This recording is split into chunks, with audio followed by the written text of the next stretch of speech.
Pro Style Production Network presents The Inside Look.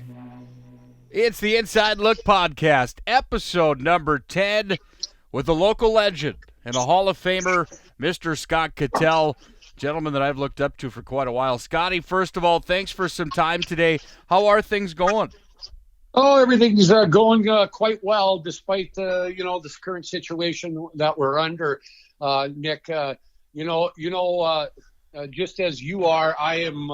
I just love sports and that sort of thing. So it's been kind of a weird end of the winter season into the spring season with no sports going on. But you know what? It is what it is, and I understand why everything is being done the way it's being done is for the safety of the people. I just hope that we find, I don't know what our new normal is going to be, Nick, but hopefully we can start finding our new normal as we move on to this summer and then hopefully into the fall sports season. Well, two things that I know about Scott Kittell is that there's a lot of passion for the sports. You love every sport, including that state track tournament that is something that you look forward to every single year. And I know that you're a guy that also enjoys the state fair, and that's going to be not around this year as well. A people person, to say the least. I mean, what has this been like for you, Scotty, going from the guy that is at every sporting event around the Magic City, being involved in the state fair, to all of a sudden you don't have anything scheduled? Has it been tough on you? Yeah, it has. You know me, Nick, in the years that we've gotten to know each other. That and most people know that I'm a guy that I'm a social type of guy. I want to get out. I want to see people. I want to do things and that sort of thing. So, yeah, it's this last month and a half to 2 months has been a little different for me because I haven't had the opportunity to get out and see people. And then with all the announcements, no spring sports. And as you mentioned, I was telling you the other day when I was talking to you, the state track meet is something that I've been involved in for several years as a part of the public address announcing and that sort of thing. And boy, I tell you what, I'm going to miss that next week. That's one of the premier events in North Dakota. I love basketball, I love football, I love all other sports, but the state track meet, you get to see so many kids and so many athletes that are so outstanding in track and field. And boy, I'm going to miss that next week. And but you know what? It is what it is. And, hopefully we'll be back in 2021. I want to go here now with our conversation. And it's an interesting conversation when you think about the career of Scott Kittell. Because there are so many things we could talk about, Scotty, all the way back to 1971 until current. The championships that you've been a part of, the big games, the region tournaments, the amount of games that you did for the Beavers. I mean, the number of games has to be at the thousands when you talk about what you've had the privilege of calling. And the number of fans across western North Dakota that know Scott Kittell as a household name, that have listened to you for so many nights. Let's start with the beginning of your career, Scotty. How, why, where, and when did this whole thing get started for the future Hall of Famer Scott Kittell?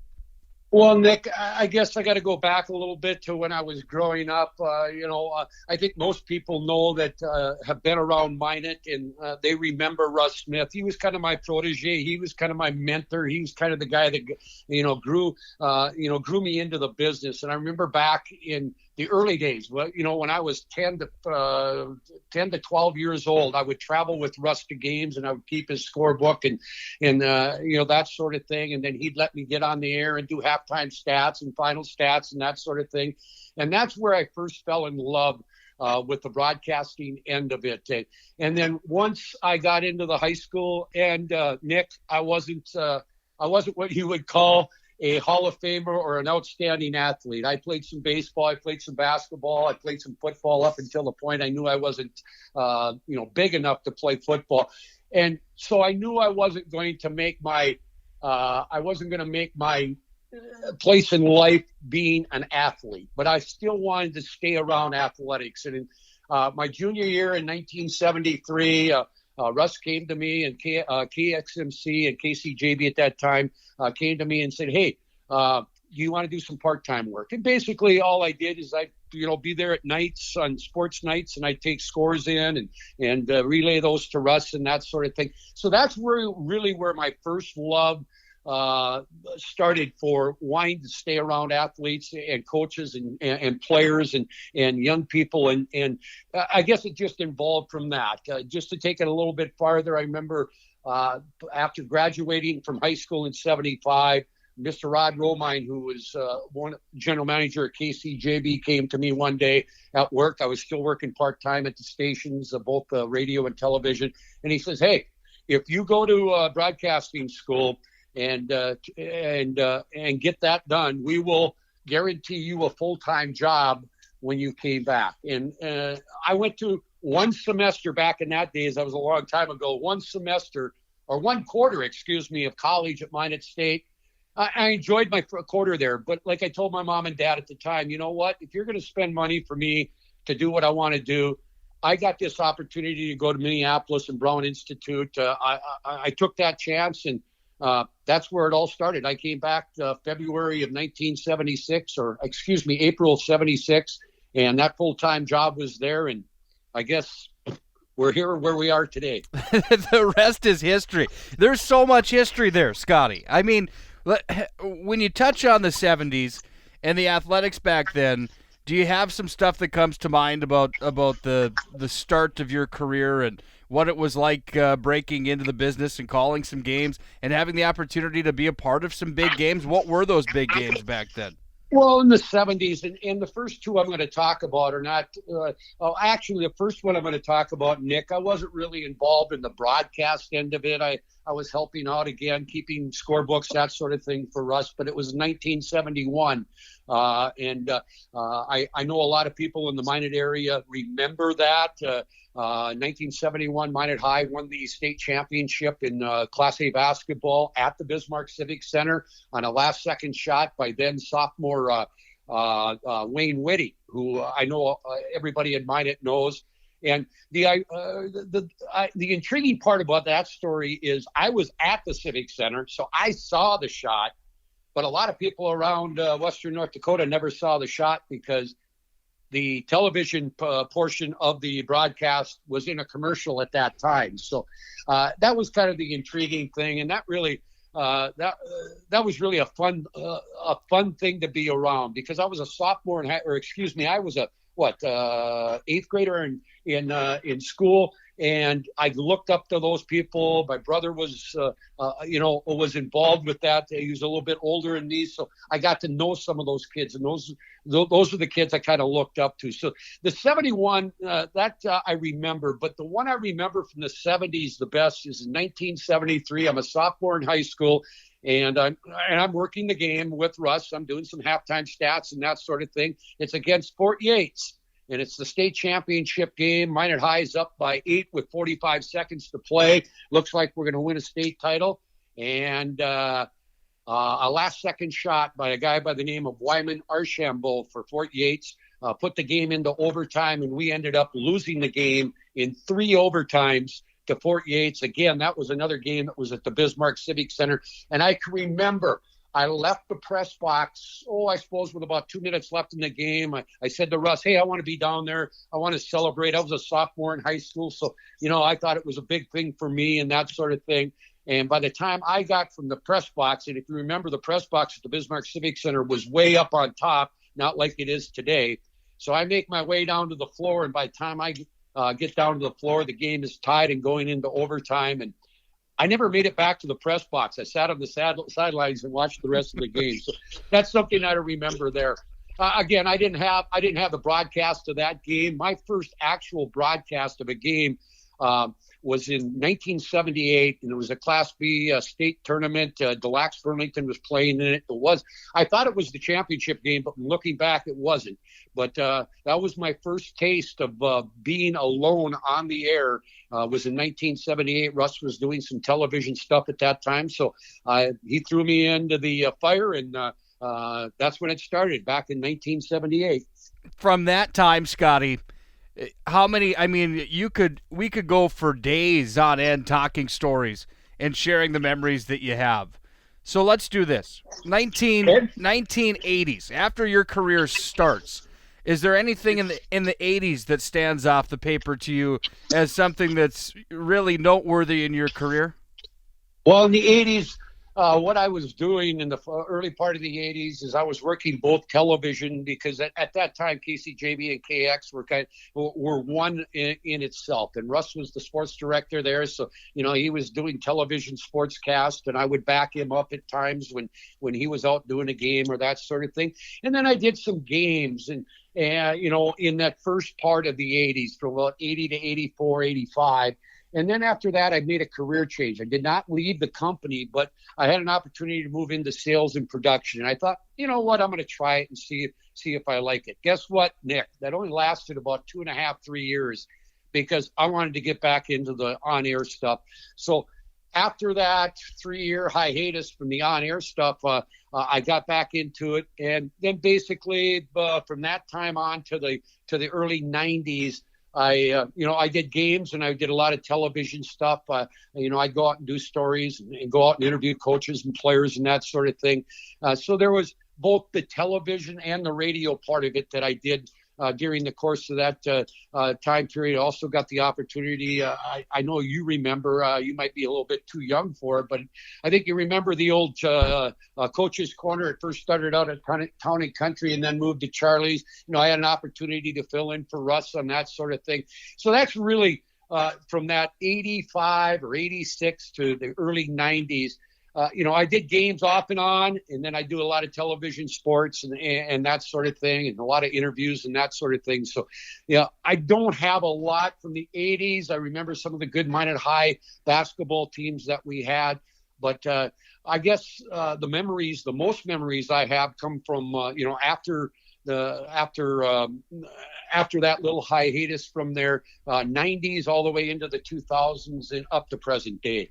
Well, and then at the end of the 90s is when you solidified yourself as the voice. You were the guy at that point moving forward for Minot State, Minot High, and Class B athletics. That's fair to say, correct, Scotty? Yeah, in the 90s, again, I was working television and radio, so I was backing up Russ. Russ actually retired from full-time duties in 1986, but he did broadcast games up until the end of the 93 state Class B basketball tournament. The championship game that year was his final. But I would fill in, do some Class B. I'd do some Minot High. I wasn't doing a lot of Minot State at that time. But once Russ retired completely, myself and another guy that was on the airwaves for many years over on KMOT, and then he right now works at the Minot Daily News. I kind of partnered with Kim Funningsland for a few years doing Beavers and state tournaments and that sort of thing. And then in 99 is when Chester Wrighton sold the radio stations to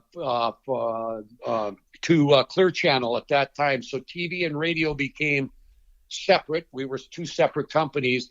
And I got the opportunity in 99 or early 2000 to move full-time into radio and really do what my first love was, and that was to broadcast games. So really my career it started back and I was getting to do some things, Nick, in the 70s and 80s, but really it was the late 90s into present day is when I really got into the broadcast end of it on the radio side. And it was the reason why I got into broadcasting. I enjoyed my time on television. I enjoyed all the stories I got to do.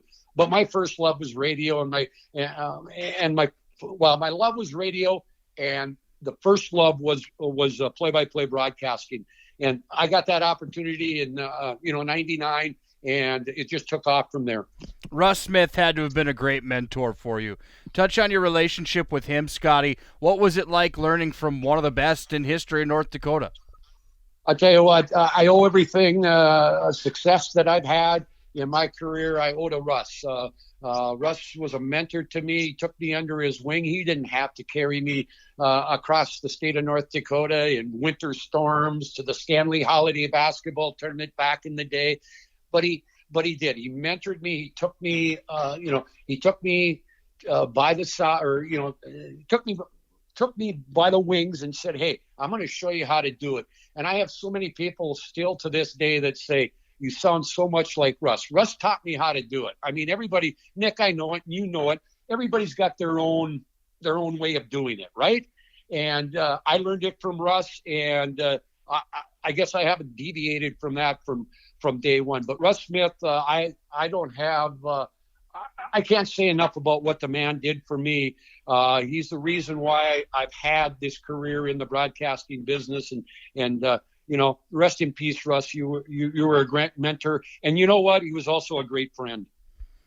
One thing I know about Scott Kittell, and I've said this since I've gotten to know you, and frankly call you a pretty good buddy in the sports world, Scotty, is that there's no one in business, there's no one in any career field that you're going to find that has more passion, more love, more desire to be there for the right reasons inside of a job than Scott Kittell has for broadcasting sports.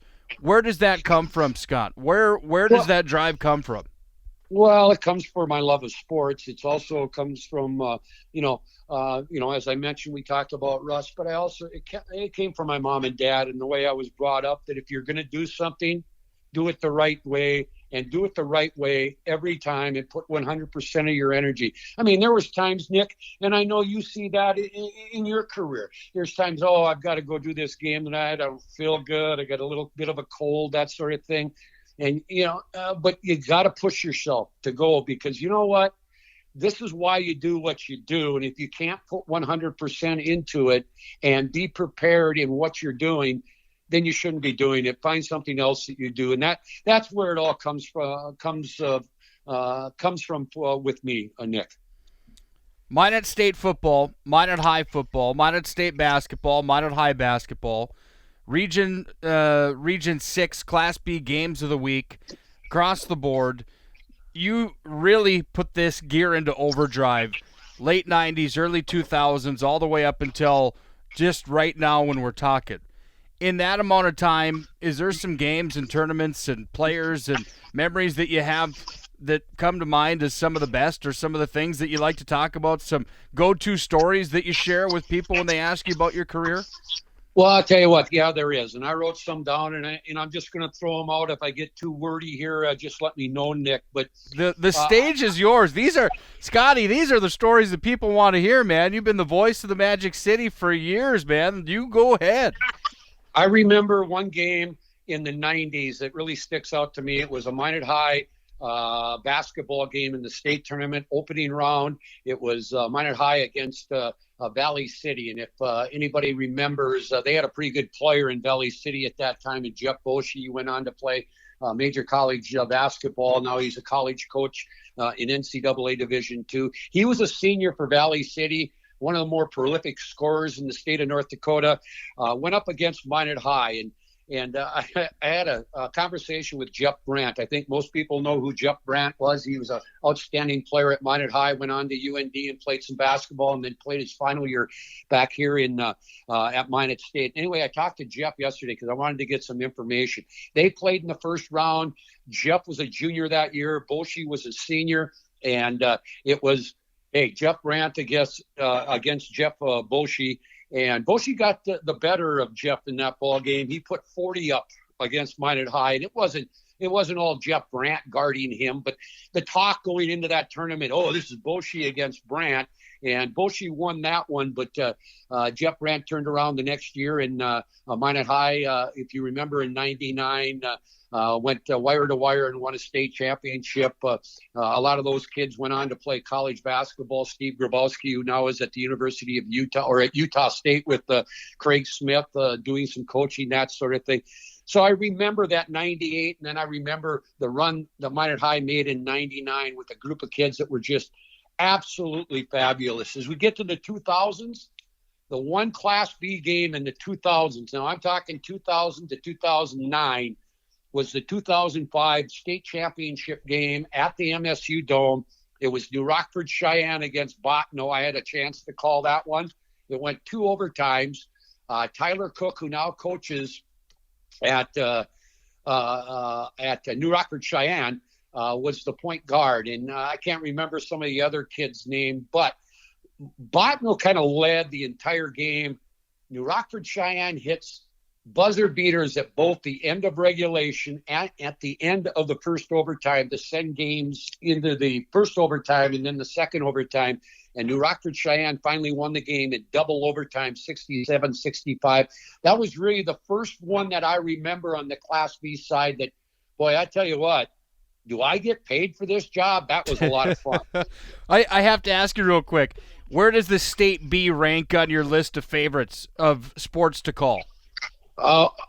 Okay, I'm going to tell you, I love the state Class B basketball tournament. It's the granddaddy of them all. I mean, I'm a Minot High kid. I grew up Minot High. I bleed maroon and gold, just like I bleed red, green, black, whatever colors Minot State is wearing at the time. But I love the Class B. Class B is so much fun, and the reason why is because a lot of teams that you see, we see a lot of teams that repeat from year to year, or they come back 5 out of 8 years, that sort of thing. But, Nick, the Class B, there's a lot of kids that have played high school basketball over the years in North Dakota that never got to play in a state Class B basketball tournament. I look back at some of the schools. I mean, I remember the Epping saga. I think everybody knows that, even though they weren't even around at that time. Have read about the Epping state tournament appearance and some of these other small schools that only get there once in a lifetime. And that's why the Class B is what it is, and why it probably is a little bit more near and dear to me than any other state tournament. And I apologize to those at Minot High for saying that, but I think they understand why I feel that way. Well, 1,000%. I mean, to carry that energy, to be able to broadcast that back to all the people that wouldn't have the opportunity to get there, especially, close inside of Region number 6, whoever is representing from there is certainly going to get you on the airwaves. And then the change into the world where you could get it on the internet. People from all around the world. Continue on, if you will, with some of those great memories and stories from the 2000s and into the 2010s. Well, I'm going to move to 2010. Let's talk. Let's stay with Class B. I've got a couple games I want to talk about, but then I also want to talk about a couple of runs that some teams made that I was very involved in as a broadcaster. But the 17 and 18 back-to-back state championships for Hillsborough Central Valley will stick out. I got to broadcast both those games. In 17, it was at the Dome.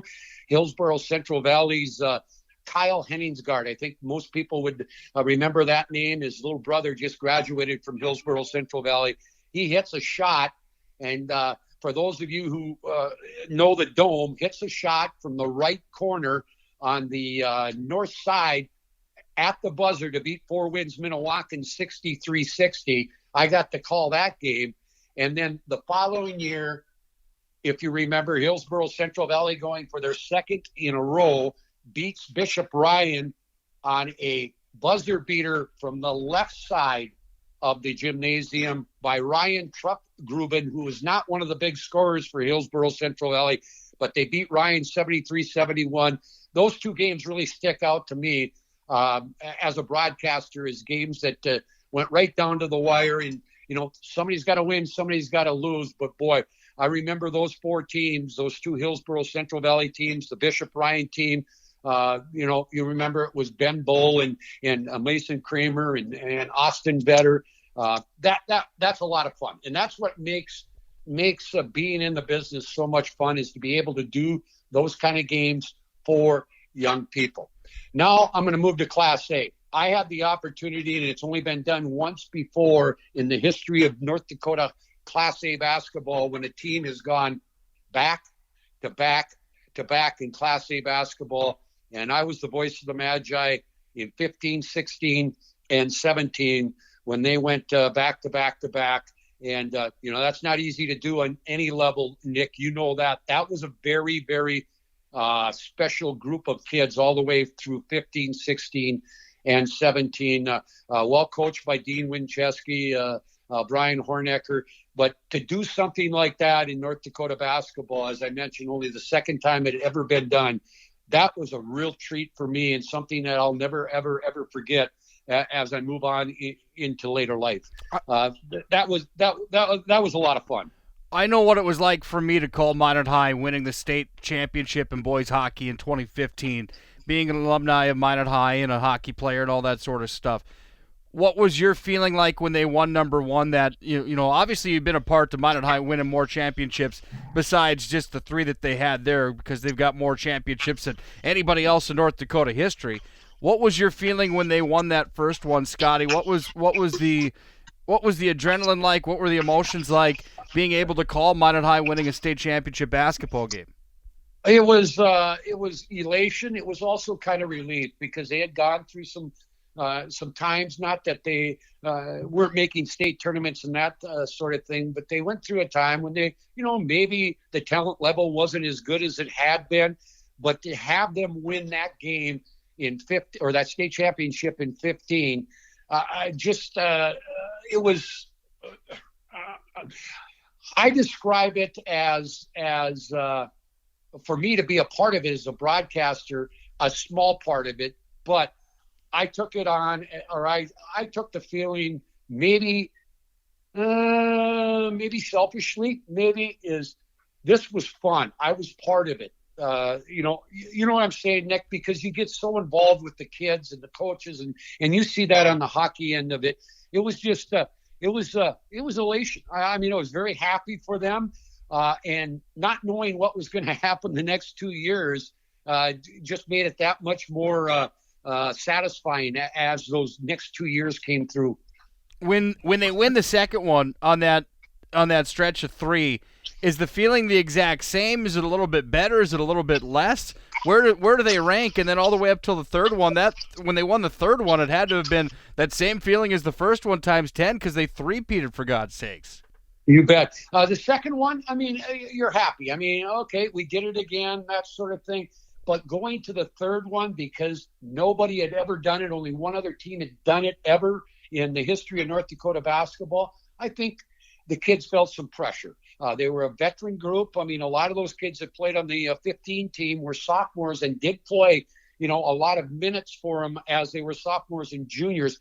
But they knew going into that 17 season, as the season went on and there was a chance that there could be a three-peat, I think there was some pressure there. And I think that state championship, after it was won, was more just take a big sigh and say, we got it done. We did it, and move on. So I think the third one probably meant a lot more than the first or second one, but you can't get the third straight if you don't get the first or second. That go-around for Minot High was fantastic. On your list of memories, does that rank number one all time, being a part of a three-peat? Yeah, it does. But the other one that really sticks out to me is the run that the Bishop Ryan girls had from 13 through 15. That was one of the most dominating girls basketball teams that high school-wise, that I've ever seen in North Dakota. We look at Hannah Stewart, Gabby Bull, Annika Rovick, Maddie Wald, the Harmon girl. That was so fun to watch. I can remember in 2012, now they won it in 13, 14, and 15, Nick.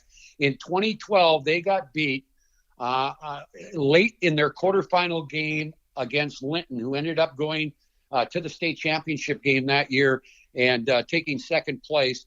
And from that point on, Minot Ryan went on a 63-game winning streak from that point after that game, winning 13, 14, and 15 state championships.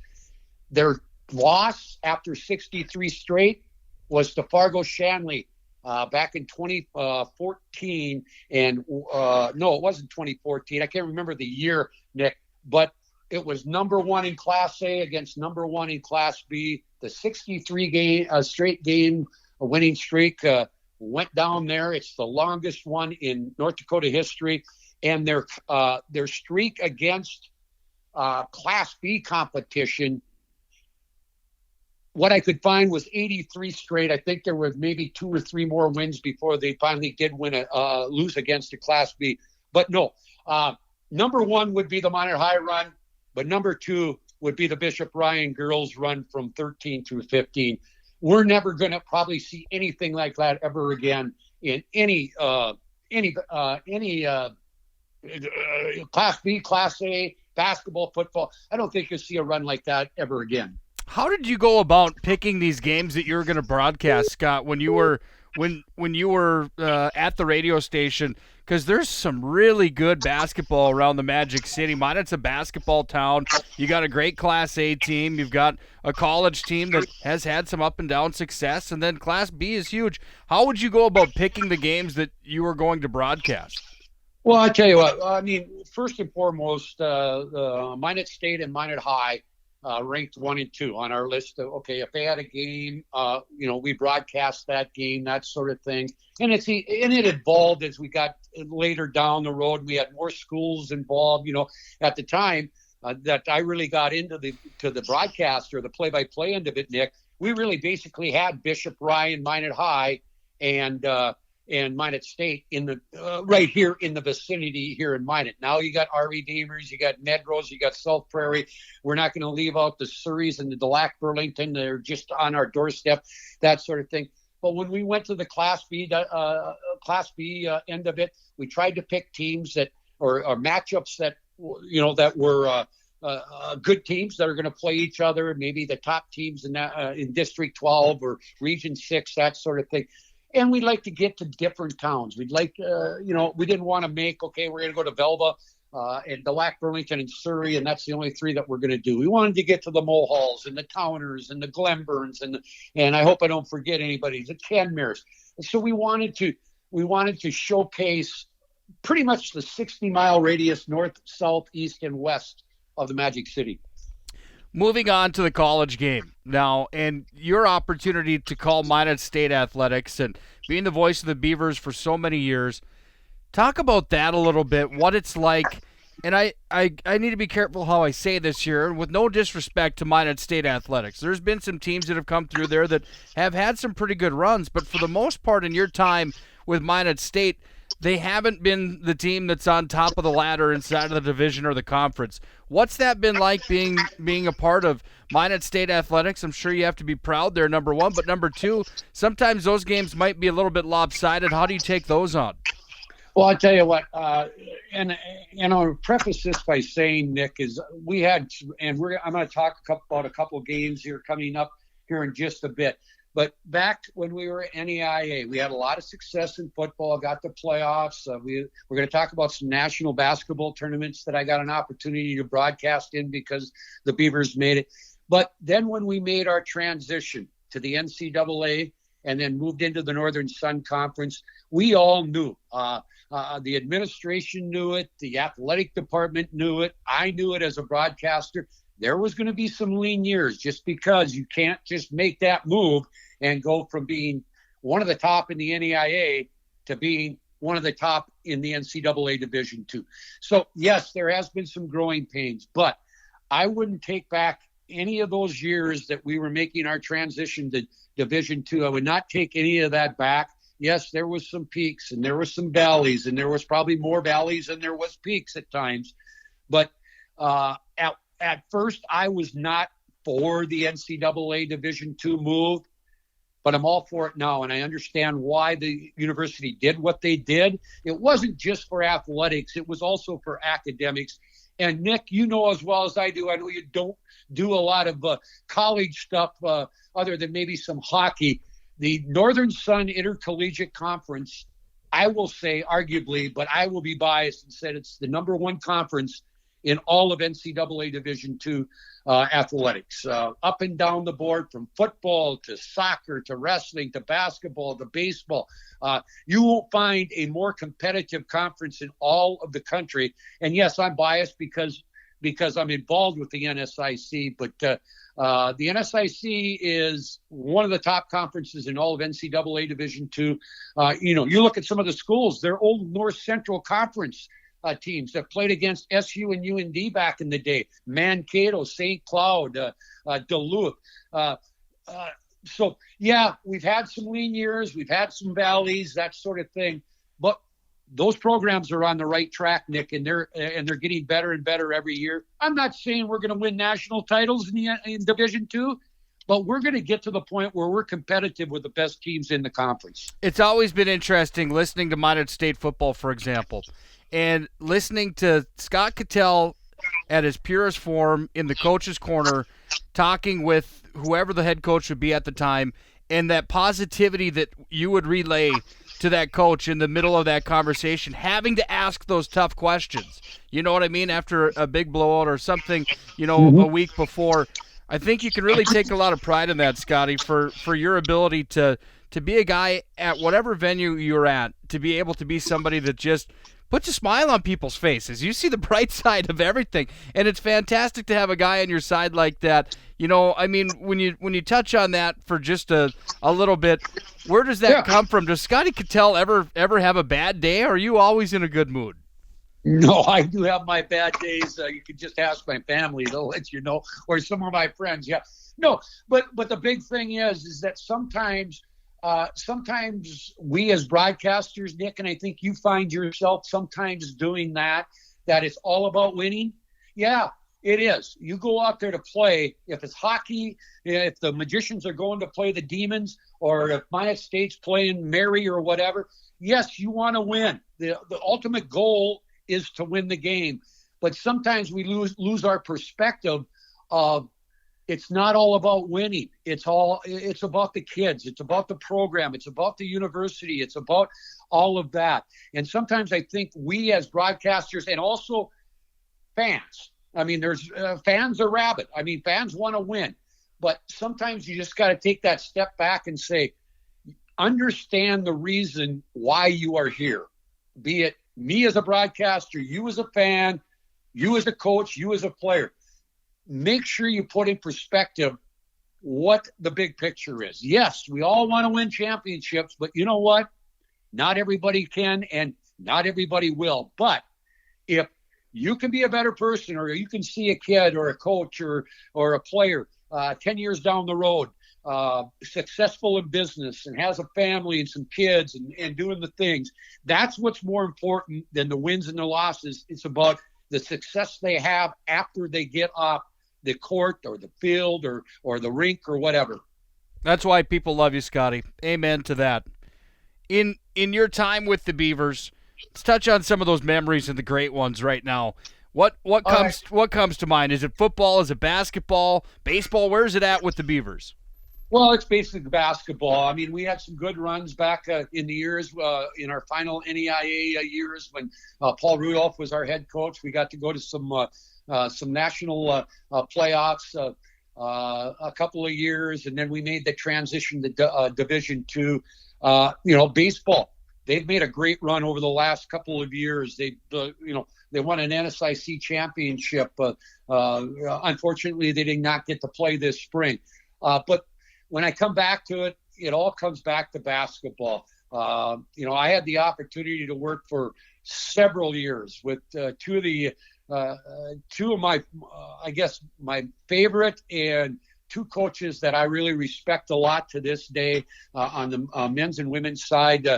Sheila Green-Girding on the women's side, and then Mike Holtz into Matt Merkin now on the men's side. Also got a chance to work with one of the greatest coaches in North Dakota history in both high school and college. His final year, Dick Limke. So I've had a great time working with these coaches. But in the years that I've been the voice of the Beavers, the Minot State women have been to 5 national tournaments. 2 of those years are their first time they went there. They weren't expected to be there. They ended up in the final, in the Elite 8, got beaten in the Elite 8. But the one year that I'll remember with the women was in 2008, where they went to the Final Four. We hit a shot, a buzzer beater that was counted that would have put us into the Final Four. We were playing one of the premier programs in the nation in NEIA at that time, Morningside out of Iowa. We thought we had won the game. Well, guess what? Because of technology, you can go to the television, right? And they call it off, and we lose it. We don't get to the Final Four. But I'll never forget that run that we had in 2008 to the Final Four. And that, just to expound a little bit on that, the same year in 2008 that our women went to Sioux City, Iowa for the national tournament, our men also advanced to the national tournament in Branson, Missouri. Now, I'm going to try to make this story a little shorter than it probably is, But Nick, I had the opportunity along with Mike Linnell. I know you know Mike. He's with the university now. He was the sports editor at the Minot Daily News at the time, and also a former assistant coach at Minot State who lived in Sioux City at that time, Paul Brunson. We did the Minot State women's game on Wednesday afternoon in Sioux City, jumped into a rental car, drove all the way to Branson, Missouri for an 11 o'clock game the next morning for Minot State, and did not sleep. We basically ate breakfast the next morning, got up, did the game. Once the game was over, the Beavers lost in that men's game. We jumped back in the car. We hightailed it back to Sioux City so we could be there for the ladies game the next day. So we went for about 36 to 42 hours with no sleep. But I'll tell you what, I'll never, ever, ever forget that trip that I made with Mike Linnell and Paul Brunson. It was there's some funny stories that we could tell, but not now. We'll do that. We'll do that some other time, Nick. But to do that, and I've had a lot of people say to me, "Well, why didn't you just pick up a feed on the men's game and stay in Sioux City?" That's not the way I operated. My company said, "Hey, we'll let you do this." Boom, we do it, and we get it done. Just a side note on that: we get to Branson about 4:30 in the morning. We got an 11 o'clock game. We go to check into the motel room that I had booked. They had given it away. No. So we did not have a room. So we basically just kind of rested in the vehicle and got to the gymnasium, did the game, and then came back. And then we come back and the women win that next game, their second game in that tournament, in 3 overtimes over William Jewell out of Iowa before losing to Morningside. So the ladies went to 5 NEIA championship tournaments. The men went to 3, and I got to be a part of all of that. The stories that you have, the inside look on all those stories, I can't imagine. Because the beauty of sports is this. A lot of times in the sporting world, there's a lot of characters, and there's a lot of people, and Scott Kittell's a character, Linnell's a character. Anyone when you think about your officiating buddies and Hoffman and all these guys, I mean, they're characters. There's guys around that all have a story to tell, and there's certain things that happen. Is there any stories like that come to your mind, Scott, that are funny stories, good ones that stick out to you that might not directly relate to the sports, that have everything to do with sports from being there and around them? Well, and I think it probably has something to do with the sport. But Nick, have you ever called? What's the earliest in the morning that you called a hockey game or any kind of game? I think there's been some Bantam games at tournaments at like 9 o'clock, 10 o'clock in the morning. Okay, I'm talking about on the high school or college level. The earliest would be 11 a.m. All right, 2005. Our men get to Branson, Missouri for a trip to the NEIA National Tournament. And what they do is there's 32 teams that get there. They play 8 games on Wednesday and then 8 games on Thursday. And then they get into, as they whittle down the field. We made it in 2005. We made it. I remember that game as well because Jordan Cooper, who you know very well from South Prairie, he's a West Hope native. He won the conference championship game with a jump shot from the other side of the dome on the same side of the floor to beat Mayville to get us to the national tournament. We get to the national tournament. Guess what? We have game number 1 on Wednesday morning, 8:30. 8:30 in the morning. Scotty K is I'm a night owl, just like a lot of other people are. I'm more of a night person than I am a morning person. But I had to prepare myself. I had to go to bed. I had to get up. I mean, they were doing pregame. We're doing our pregame interview with Coach Holtz at 4:30 in the morning in the hotel. We get to the game in Branson, Missouri. We're playing Cedarville, Iowa, in the first round. They ended up going on to take second place in the national tournament. 8:30 in the morning. All the fans, and what they did in Branson is they brought school-age children from their schools into the game so that they had some fans. At least somebody there, right? Yeah. Yeah. Basically, it was family and friends or family that was there from the team. So 8:30 in the morning, we're playing Cedarville, Iowa. Guess what? We go 2 overtimes. We lose 98-90. I'll never forget that game, because I had never done a game that early in the morning, and I'm going to myself, I mean, how can I prepare myself at 8:30 in the morning to do a basketball game? But you know what? It was a lot of fun. That's a different, when you're used to 8:30 p.m. is usually when the game really hits its peak. You know, Exactly. When you're 12 hours earlier, my goodness, Scotty. Yeah, no, but that's a memory that I have. That's probably not real game related. It's just the circumstances surrounding it. You've had the opportunity to be recognized on a handful of different platforms. You want to touch on Magic City Youth Baseball Hall of Fame, some of the other Hall of Fame nominations and things like that.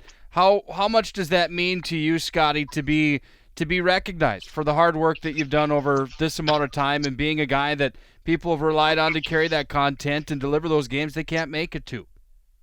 Nick, I'm honored. I'm honored.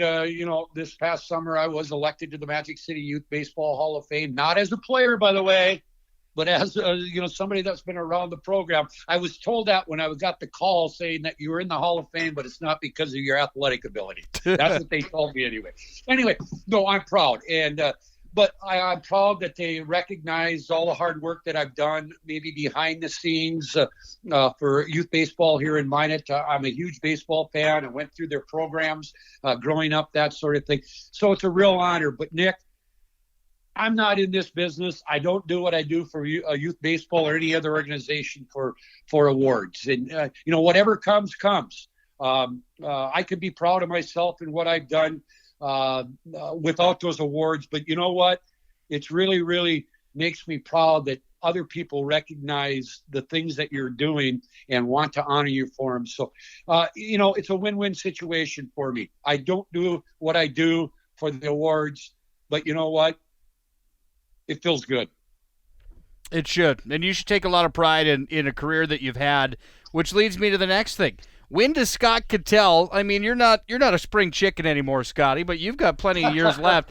Are you going to be wearing that headset till the day that you're no longer on this earth, or what is the future for Scott Kittell? I know you obviously have some things maybe to sort out with where you're going to be, what you're going to do, but you're definitely going to be on the air somewhere. Is that correct moving forward?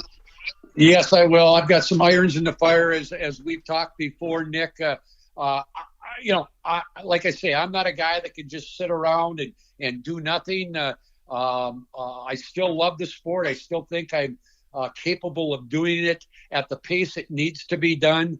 My daughter's always told me that, Dad, we will take you out of a press box somewhere, is what's going to happen. You probably still have your headset on, but you'll probably be taken out of a press box somewhere. And that's just kidding me and that sort of thing. But Nick, I'm going to be around for as long as anybody wants me to be around.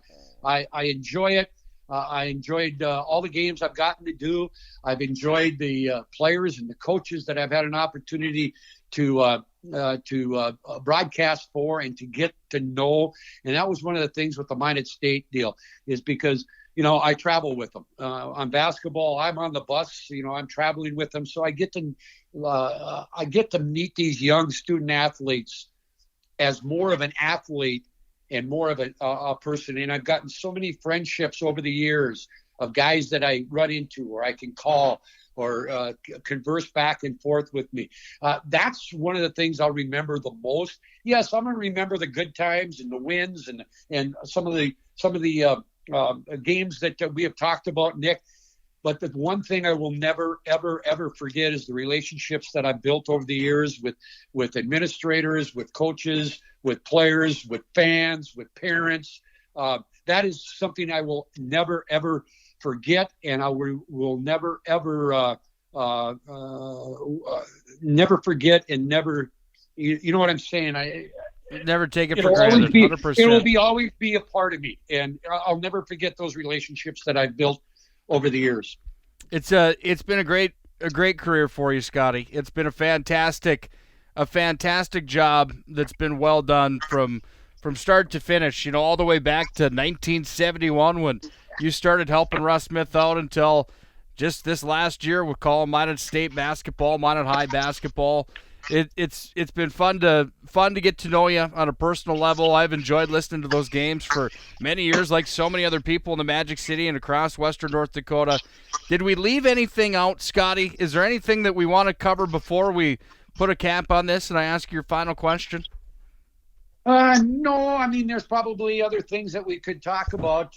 One thing I might be remiss about, and I don't want to get myself in trouble. We talked about the Bishop Ryan girls run of 3 straight state tournaments or championships. We can't forget about it. Back in 2006, 2007, and 2008, Mike Forsberg led the Botno Stars to 3 straight state titles as well. So in a span of 7 years, 8 years, 9 years, we had 2 area schools that won back-to-back state championships in Class B girls basketball, and then we had the run for Minot High from 15 through 17. Those are pretty good runs. We've had some success, but hopefully we'll have some success with our programs, not just here in Minot on the high school and college level down the road, but also those very valuable people on the outskirts that I call the suburbs of Minot, anywhere from Mohall to Glenburn to 60 miles north, south, east, and west. Those are the things that I'm looking forward to. Scotty, the final thing I have for you, I ask all my guests this because the mission for PSP Network is to promote our young athletes and promote guys like you that have put everything they have into a career like this. What advice would you have for young athletes? You've been around the best of the business in the Magic City, from the college level to high school level. What advice would you have to young athletes on a day-to-day basis moving forward with their careers? First of all, embrace the moment. Enjoy the moment. Win, lose, or draw. Enjoy the moment. Because for a lot of these kids, especially on the high school and college level, some high school kids may go to that next level and play. Maybe one out of a few thousand might get a chance to play some professional. But enjoy, embrace the opportunity that you get in high school and college to continue doing something that you and I would love to be still doing, Nick, and can't. So embrace the moment, and please, don't be an I person. Be a we person, because I don't care how good you are, how good of an athlete you are, you can't win by being a one-person person, an I person. You've got to be a we person, because I don't care if it's 15 guys on a basketball team or 45 guys on a football team or 25 guys on a baseball team. Each and every one of them is a cog in the success you have on and off the field. And the third thing I would say is, off the field, be good kids. Be good kids. Yes, kids this age, high school and college, yes, they are going to make mistakes. Nick, we did the same thing. And probably to this day, we still make some mistakes. But you know what? Second chances are great. But make sure that you conduct yourself off the field like you would on the field. This has been a presentation of the Pro Style Production Network. Visit www.psp.network. Follow us on Facebook at The PSP Network, and follow us on Twitter at Network PSP. PSP Network. It's game day.